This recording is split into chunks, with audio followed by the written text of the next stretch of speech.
देश में जब कोरोना वायरस लॉकडाउन जारी था और सभी आर्थिक गतिविधियां रुकी हुई थी, तब एक कंपनी है जिसने अपना 1.5 लाख करोड़ का कर्जा उतारने के लिए 2 महीने से भी कम समय में पैसे जुटा लिए। ये कारनामा है रिलायंस इंडस्ट्रीज के मुकेश अंबानी का। रिलायंस ने राइट्स इशू और अपने डिजिटल वेंचर जियो में 24.7% की हिस्सेदारी बेचकर ये रकम जुटा ली है। मुकेश अंबानी नेटवर्थ के मामले में एशिया के पहले वर्ल्ड के टॉप 10 रिचेस्ट पर्सन में शामिल हुए, फिर एक एक कर लिस्ट में ऊपर के पायदान की ओर बढ़ते जा रहे हैं। रिलायंस इस पैसे का क्या करेगा और मुकेश अंबानी इनके आगे की क्या प्लानिंग है, ये सब समझते हैं। चलिए जानते हैं कौन सी कंपनीज ने जियो में इन्वेस्ट किया है। सबसे पहले सोशल मीडिया कंपनी फेसबुक ने जियो में इन्वेस्टमेंट की। 22 अप्रैल को इस डील को अनाउंस किया गया था। जियो ने फेसबुक के साथ 43,574 करोड़ रुपीज़ की डील की थी। इस डील के बाद फेसबुक जियो का सबसे बड़ा माइनॉरिटी शेयर होल्डर बन गया है। फेसबुक ने जियो की 9.9% हिस्सेदारी खरीदी थी। फेसबुक के बाद अमेरिकी कंपनी सिल्वर लेक ने अनाउंस किया कि वो रिलायंस जियो में इन्वेस्टमेंट करेगी। रिलायंस इंडस्ट्रीज ने बताया कि सिल्वर लेक जियो प्लेटफॉर्म में 1.15% की हिस्सेदारी खरीदेगी और इस डील के लिए सिल्वर लेक जियो ने 5,655 करोड़ रुपीज़ इन्वेस्ट किए। इसके बाद 8 मई को विस्टा इक्विटी पार्टनर्स ने जियो में इन्वेस्ट किया। विस्टा इक्विटी पार्टनर्स ने जियो के 2.32% हिस्सेदारी करीब 11,367 करोड़ रुपीज़ में खरीदी। 17 मई को अमेरिका की private equity firm general Atlantic ने जियो में 6,598 करोड़ रुपीज़ इन्वेस्ट किए। इसके बदले जनरल अटलांटिक को 1.34% के इक्विटी स्टेक्स मिले। फिर अमेरिका की प्राइवेट इक्विटी फर्म केकेआर ने जियो में 2.32% की ओनरशिप के लिए 11,367 करोड़ रुपीज़ इन्वेस्ट किए। इसके बाद 5 जून को अबू धाबी के sovereign wealth fund Mubadala investment company ने जियो की 1.85% हिस्सेदारी 9,093.60 करोड़ रुपीज़ में खरीदी। 5 जून को सिल्वर लेक ने फिर जियो में 0.93% ओनरशिप 4,546.80 करोड़ रुपीज़ में खरीदी। इसके बाद सिल्वर लेक कंपनी के पास जियो के टोटल 2.08% की ओनरशिप है, जो सिल्वर लेक कंपनी ने करीब 10,201.8 करोड़ रुपीज़ में खरीदी है। 7 जून को अबू धाबी के इन्वेस्टमेंट अथॉरिटी ने जियो में 1.16% की ओनरशिप 5,683.50 करोड़ रुपीज़ में खरीदी। उसके बाद 13 जून को एसेट फर्म टीपीजी ने जियो प्लेटफॉर्म में 0.93% की ओनरशिप के लिए 4,546.80 करोड़ रुपीज़ इन्वेस्ट किए। इसके बाद 13 जून को दुनिया की सबसे बड़ी consumer focused private equity firm L Catterton ने जियो में 0.39% की ओनरशिप के लिए 1,894.50 करोड़ रुपीज़ इन्वेस्ट किए। 18 जून को सऊदी अरब के पब्लिक इन्वेस्टमेंट फंड पीआईएफ ने जियो में 2.32% ओनरशिप 11,367 करोड़ रुपीज़ में खरीदी।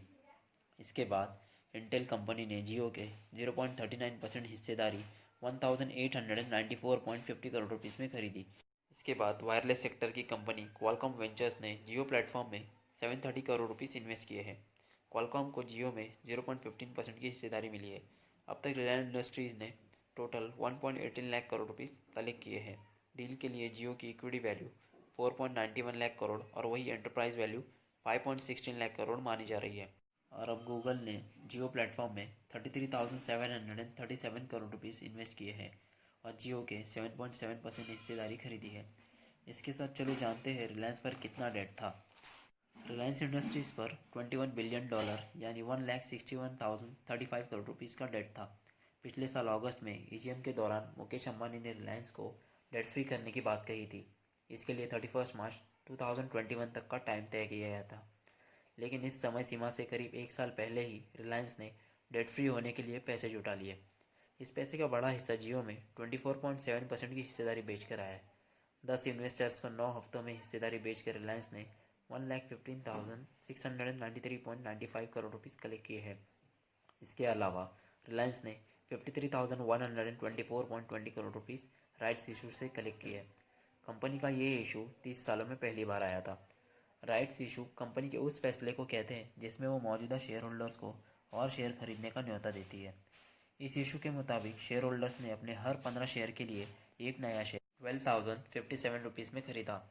20 मई से 3 जून तक ओपन रहा रिलायंस का राइट्स इशू और 1.59 टाइम्स तक सब्सक्राइब हुआ था। चलो जानते हैं कंपनी आखिर इतने पैसे का क्या करेगी। जियो में ओनरशिप खरीदने वाली इन्वेस्टर्स में टेक्नोलॉजी इन्वेस्टर्स ज़्यादा है। जियो में 5,655 करोड़ रुपीस इन्वेस्ट करने वाली सिल्वर लेक पार्टनर्स दुनिया की सबसे बड़े टेक्नोलॉजी इन्वेस्टर्स में से एक है। इसने एयरबीएनबी, अलीबाबा, ट्विटर और एएनटी फाइनेंशियल जैसे टॉप टेक कंपनियों में इन्वेस्टमेंट की है। लेकिन सवाल है कि रिलायंस इस इन्वेस्टमेंट का क्या करेगी। इसके लिए इंडिया में जल्द लागू होने वाला 5G इंडस्ट्री को समझना होगा। असल में रिलायंस बिना किसी थर्ड पार्टी प्लेयर के 5G लागू करने का प्लान कर रही है। कंपनी खुद की टेक्नोलॉजी डेवलप करेगी। 4G के लिए रिलायंस सैमसंग इक्विपमेंट पर डिपेंड था, लेकिन telecom regulatory authority of India try ने अपने 2018 के नोटिफिकेशन टेलीकॉम इक्विपमेंट में लोकल मैन्युफैक्चर पर जोर दिया। सितंबर 2016 में सर्विस शुरू करने के बाद जून 2019 में रिलायंस जियो भारत की सबसे बड़ी टेलीकॉम कंपनी बन गई थी। ट्राई ने 492 करोड़ रुपीस पर मेगाहर्ट्ज के बेस प्राइस का सुझाव दिया है।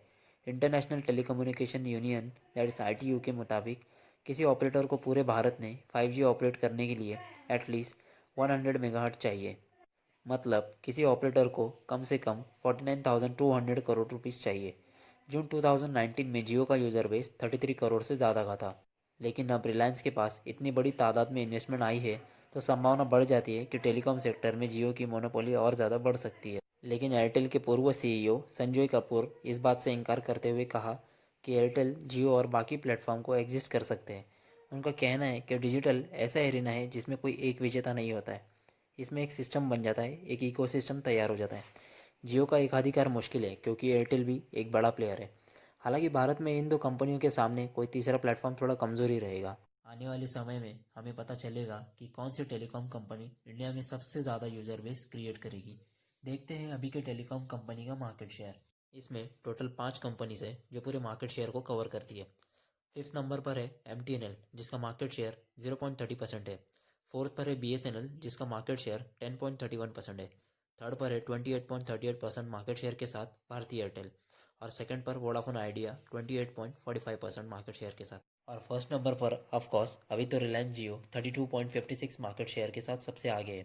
मुकेश अंबानी पूरे एशिया के पहले व्यक्ति है जो वर्ल्ड के टॉप 10 रिचेस्ट पर्सन में शामिल हुए। ऐसे ही बिजनेस, फाइनेंस और टेक्नोलॉजी से जुड़ी अपडेट्स और जानकारी के लिए सब्सक्राइब करें हमारा बी फॉर बिजनेस चैनल।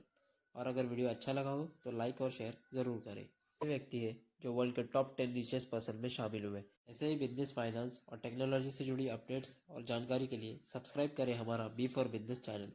और अगर वीडियो